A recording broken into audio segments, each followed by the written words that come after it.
Could you be any more pathetic? It's just dancing. She sneered after ignoring me the whole evening for her old flame at the wedding. So, I drove home alone. Now, our friends blocked her number, and she has no idea where I went. Hey viewers, before we continue with the video, please remember to subscribe to the channel, and press the like button if you want more stories like this. Thank you. The air inside the ballroom was heavy with champagne and gardenias. From my seat at round table number 7, I observed Sarah and her new husband swaying beneath the glittering lights, looking at each other as though they had just created love itself. I was genuinely happy for her. I really was. It's furious. She's that seeing something so perfect can make your own relationship feel like a phantom limb. You start feeling the urge to check whether it's still there. My fingers wrapped around the stem of my water glass. Across the dance floor, Chloe's laugh sliced through the music, bright and sharp enough to turn heads. She was with Mark, an old college friend who had flown in for the wedding. His hand rested on the small of her back as he guided her through the crowd toward the bar. She was looking up at him with her head tilted in a way I once believed was meant only for me. I looked down at my phone. 9:17 p.m. The last message I had sent her, an hour earlier, still sat unread. Grabbing a seat at table 7, saved you a slice of lemon cake. A server passed by, collecting empty champagne flutes from our table. Seen your better half? He asked casually. She's making the rounds, I replied, forcing a smile. The band transitioned into a slower song. The newlyweds left the floor, and other couples stepped in to take their place. And there they were, Chloe and Mark, walking into the center of the open space, as if they had been waiting for their cue. He drew her in close, one hand on her lower back, the other holding her hand firmly against his chest.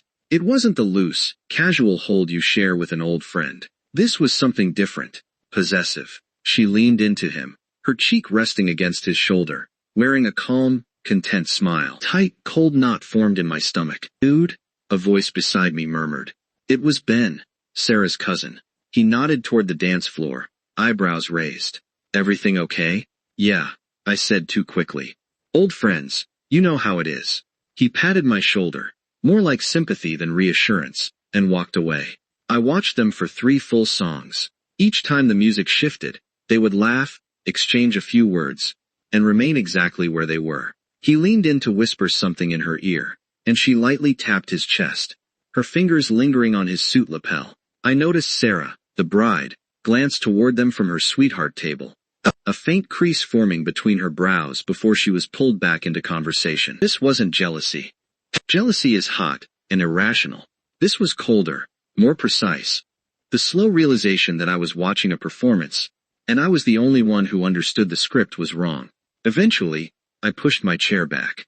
The sound of the reception dulled as I crossed the room. I found her just outside the ladies' room, reapplying lip gloss in a gilded mirror.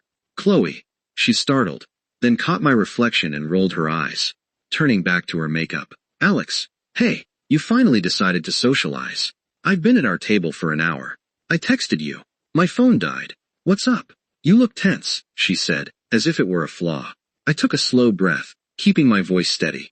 Are you okay? I've been out there with Mark for like an hour. People are starting to talk. She snapped her lip gloss shut and turned to face me fully, exhaling in pure annoyance. God, could you be any more pathetic? It's just dancing. He's an old friend. If you were more confident, you wouldn't feel threatened. Words hit like slaps. They were so rehearsed, so cliché, that for a moment I could only stare. This was the woman I had planned a future with. It's not about confidence, Chloe, I said, my voice unnervingly calm even to me. It's about respect. For me, and for Sarah's wedding. This isn't the place. Her eyes flashed with contempt. She leaned in, her perfume, the one I had once bought her for her birthday, suddenly feeling foreign and sharp. Maybe you should try being more fun. More like him, she whispered. Now excuse me. He's waiting. She brushed past me, her shoulder hitting mine as she walked away. I stayed rooted there, watching her leave. She didn't hesitate. She went straight back to Mark, who was leaning against the bar. She placed her hand on his arm, rose on her toes, and whispered something in his ear. He looked over her head, and met my gaze across the room. A slow, smug smile spread across his face. He lifted 2 fingers in a lazy salute. And Chloe, my Chloe, laughed again, that bright, cutting laugh, following his gaze to me as if I were the punchline. Something cold in my stomach dissolved into a deep, absolute silence. Music, the laughter, the clinking glasses.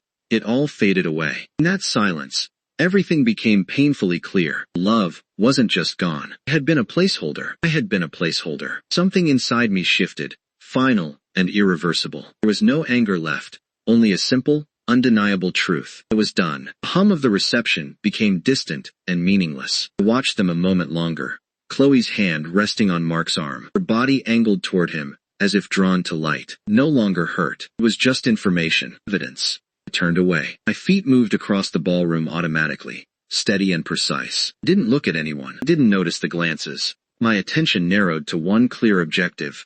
Exit with dignity. I found Sarah near the head table, finishing a hug with her great aunt.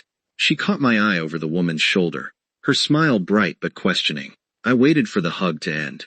"Sarah," I said calmly, "that was a beautiful ceremony.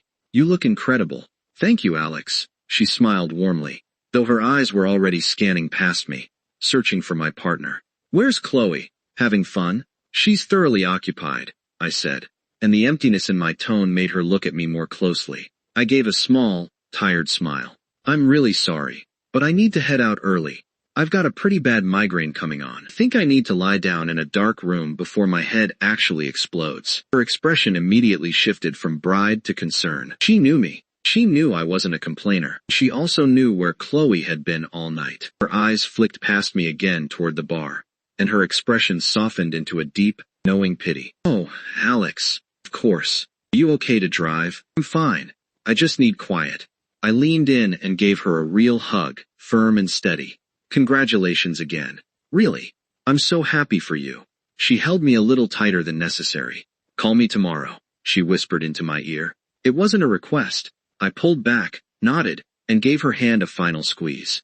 Then I turned and walked out of the ballroom. I didn't look back. Not even once. Cool night air in the parking lot hit my face like a relief. Clean, silent, untouched. Found my car, got in, and shut the door. Silence inside was absolute. Didn't turn on the radio, didn't call anyone, just sat for a moment, with my hands on the wheel, listening to the low hum of the engine. Then, I drove home. Streetlights stretched into blurred golden streaks. There was no inner monologue, no anger at injustice. Part of my mind that used to care had been cut away back in that hallway. The sting of her words. What remained was a hollow kind of clarity. Decision was already made. Path was set. There was nothing left to argue with. Pulled into our driveway and shut the engine off. The house stood dark and quiet. Stepped inside, slipping off my dress shoes at the door, hanging my suit jacket on the hook. Everything familiar now felt like a museum display of a life that had ended about an hour or so earlier. Went into the bedroom. Her side of the closet stood open, spilling dresses and shoes. Perfume bottle rested on her vanity. I looked at it all and felt nothing. No nostalgia, no anger, just objects. Changed into a t-shirt and sweatpants, brushed my teeth, and got into bed. The space beside me was empty and cold. I stared at the ceiling for a long time, waiting for it to hit. Pain, tears, grief, loss. Nothing came. Instead, a deep, bone-deep exhaustion settled in. My body felt heavy. My mind was blank. Almost peaceful. The last conscious thought I had was purely logistical. I'll need boxes. Then I fell into a deep, dreamless, motionless sleep. The world had ended, and I had slept better than I had in years. The sound of a key fumbling in the lock jerked me awake. Sunlight cut through the blinds. Checked my phone on the nightstand. 2:17 p.m. I had slept for over 12 hours. The front door opened and slammed shut. High heels clicked unevenly across the hardwood floor. Didn't move. Just lay there, listening to the aftermath of her night. The sigh, the drop of a purse on the console table, the fridge opening and closing after she found nothing she wanted. Our bedroom door creaked open. Chloe stood in the doorway, silhouetted against the hall light. She still wore the emerald green dress from the wedding, now wrinkled. Her makeup was smeared, her face tired and disheveled. She blinked at me, expecting something, an argument, a question. "Tears. You're still in bed?" she asked, her voice rough. "I tried calling you like 10 times. I sat up and swung my legs off the bed. I didn't look at her. My eyes landed instead on the empty cardboard box I had brought from the garage last night, left by the closet like a quiet promise. "My phone was off," I said. My voice was flat, even. She stepped further in, arms crossing. "So you just left? You couldn't find me to say goodbye?" I had to take an Uber home. That was humiliating. I finally looked at her, let her see the emptiness in my eyes. No anger to push against. No hurt to twist. Just nothing. What are you doing? She asked, her confidence cracking as her gaze flicked to the box. Packing, I said. I stood and walked to her side of the closet. Beginning with the shoes. I placed them neatly into the box. Strappy sandals, boots, the black heels from our first anniversary. Packing what? For what? Panic started to creep into her voice. Your things, I said, moving to the dresses, sliding them off hangers one by one. Your sister is expecting you. I called her this morning. She'll be here in an hour to help you take the rest. The silence that followed was heavy, suffocating. I could feel her staring into my back. You're kicking me out? She whispered, disbelieving. Then her tone shifted, darkening like a storm rolling in. Over nothing. Over you being a jealous baby last night. You're unbelievable. I placed a silk blouse into the box and turned to face her. Her face was flushed, burning with real anger. She still didn't understand. Lease is in my name, I said, my voice still that same calm, infuriating monotone. It's not working out. I'll Venmo you your half of the deposit. That clinical finality was what broke her. The absence of fire. She wasn't in a fight with her boyfriend. She was being processed. You can't do this, she shrieked, stepping toward me. After 3 years? This is how you end it? Throwing my clothes into a box? What is wrong with you? I didn't respond. I simply turned back to the closet and kept packing. She stood there for a full minute, shaking with anger, waiting for a reaction that never came. Then, with a sound of pure frustration, she spun around and stormed out of the room. A moment later, I heard the bathroom door slam, followed by the shower running. An hour later, right on time, her sister Lisa's car pulled up. Lisa, an even sharper, colder version of Chloe, walked into the house without knocking. What's the big emergency, Alex? I had to cancel. Her voice cut off as she took in the scene. He's silently folding Chloe's jeans into a second box, and Chloe, red-eyed and furious, sitting on the couch in a bathrobe. He's having a psychotic break, Chloe said to her sister, gesturing at me like I was an exhibit. He's kicking me out because I danced with a friend at a wedding. Lisa looked between us, narrowing her eyes. Is that true? Stopped packing and met her gaze. Boxes are here. My decision is final. I'd appreciate it if you helped her expedite this. Lisa, who had never liked me, looked almost impressed by the cold finality in my voice. She shrugged. Your loss. Dude, come on, Chloe. Let's go. You're too good for this drama anyway. Come on. They packed her remaining belongings in a rush of muttered insults and slamming cabinet doors. I stayed in the living room, out of their way. When they finished, Lisa carried the last box out to the car. Chloe stood at the front door, keys in hand. She looked at me, one final, desperate attempt at manipulation in her eyes. You're really going to let me walk out that door? After everything? I met her gaze. Yes. The word was so simple, so absolute, it seemed to knock the air from her lungs. Performance dropped. For a brief moment, I saw pure, unfiltered shock, then fear. She opened her mouth, but nothing came out. Then she turned and walked out, pulling the door shut behind her with a soft, final click. The silence that followed wasn't hollow anymore. It was peaceful. The texts began a few days later, not from her, but from everyone else, filling in the details of the karma I had no interest in chasing. From Sarah, the bride, hey, just checking in. Heard from a few people about what really went down at the wedding. I'm so sorry, Alex. She made a huge mistake. We're all on your side. From Ben, the cousin. Dude, that Mark guy? Total tool. Apparently had a whole girlfriend back in Chicago. Ghosted Chloe the second his flight landed. Karma's another from Sarah. A week later. Just so you know, the girls and I have kind of distanced ourselves. What she did was so disrespectful to you and us for doing it at our wedding. She's been trying to play the victim. It's not working. I read them, acknowledged the sentiment, and deleted them. Their drama was no longer mine. The fallout belonged to her. I was just the quiet, empty space where the explosion had been. The silence in the house was no longer absence, but presence. A clean, open space I filled with my own routines. I went to work. I came home. I cooked for one. I bought a bookshelf and started reading again. The world, once narrowed to the point of her betrayal, slowly began to expand again. The first attempt came exactly 2 weeks after she left. A text buzzed on my screen while I was making dinner. Chloe, I can't believe you turned everyone against me. You ruined my reputation. We need to talk about this. I read it once. The anger was still her only language. There was no apology, only accusation. I didn't block the number. I simply set my phone down and kept stirring the sauce. The notification stayed on the lock screen for an hour before fading out. I never replied. The second attempt came as a voicemail at 1:17 a.m., 1 month later. Her voice was slurred, thick with tears and cheap wine through the speaker. Alex, please pick up, please. A shaky breath. Mark was a mistake. A huge mistake. He used me. He had a girlfriend the whole time. A sob broke through. Everyone hates me. Sarah won't return my calls. The girls blocked me. I miss you. You're the only good thing I had. Please just call me back. I saved the voicemail. Not out of sentiment but as a record. A lesson. Then I deleted it. Her unraveling was not my concern. The final attempt came on a clear Saturday morning, 6 weeks later. I was leaving the gym, the endorphin high still humming through me, a white towel around my neck. I was unlocking my car when I heard the quick click of heels on the pavement. Alex. I turned. She was standing there, looking small and worn down in a jacket too thin for the weather. Her eyes were puffy, stripped of the sharp, calculated glamour she usually wore like armor. This wasn't pride anymore. It was raw, desperate need. Please, she said, her breath forming small clouds in the air. Just talk to me for 5 minutes. I didn't move.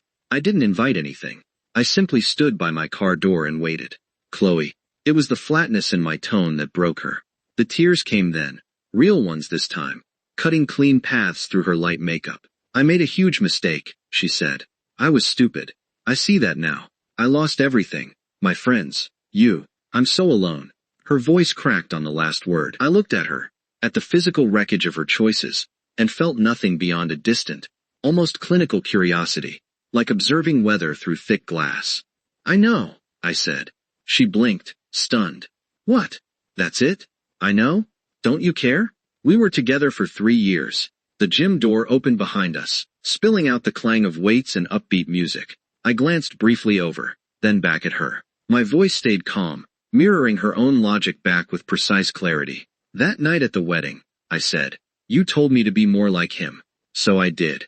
She stared, confused. I became a guy who doesn't get threatened, I continued, adjusting the towel around my neck. Doesn't get pathetic. Doesn't look back. I let the meaning settle in the cold air between us. I became the man you asked for, and the first thing he did was leave you behind. You should have taken your own advice sooner. Understanding slowly formed in her eyes, followed by a surge of pure, burning fury. The victim act disappeared, scorched away by the truth. Her face twisted into something familiar and ugly. You're a heartless bastard, she spat, her voice breaking. I hate you. I know, I said, unmoved. I opened my car door, got in, and started the engine. I didn't look at her in the rearview mirror as I drove away. I simply left her standing alone in the wide, empty parking lot, finally understanding what real indifference felt like. 3 months later, I met Sarah and her new husband, David, for coffee. The place was bright and airy, filled with the soft clatter of cups and the low hum of easy conversation. You look good, Alex, Sarah said, stirring her latte. Really good. You're tan. Hiking, I said, taking a sip of black coffee. Got into it. It's quiet. No one bothers you on a mountain. David chuckled. Sounds better than my Saturday. I was assembling a crib. I think I've got a screwdriver permanently attached to my hand. We laughed. It was easy. Normal. There was a brief pause. Sarah's smile softened. I heard something through the grapevine. I just wanted you to know, so you're not blindsided if it ever comes up. I waited. Chloe moved, she said. Tone neutral. Factual. Back to her hometown. Lisa told my mom, who told me. Apparently, she just couldn't make it work here after everything. I nodded slowly, absorbing it. It felt like hearing trivia about a foreign country I'd once read about. Mildly interesting, but irrelevant. Okay, I said. Sarah studied my face for a moment, searching for any trace of pain, shock, or anything at all. She found only calm. Okay, she echoed softly, a faint smile forming. Yeah, I said, smiling back. I hope she finds what she's looking for. The words weren't kind or cruel. They were simply empty. Her happiness had become an idea so distant, it carried no weight in my world. The subject was closed. It had been closed for a long time. Now, I said, leaning forward, you still haven't shown me those honeymoon photos from Greece. I need to live vicariously through someone else's sunshine. Sarah's face brightened, as she eagerly pulled out her phone. The past firmly, and finally placed where it belonged. As she scrolled through images of azure water and whitewashed villages, I sipped my coffee. The sun warmed my back through the window. The coffee was good. The company was better. I was, without a doubt, perfectly, and completely fine. Thanks for watching. Make sure to subscribe to the channel and hit the like button. What do you think about this story? Share it in the comments.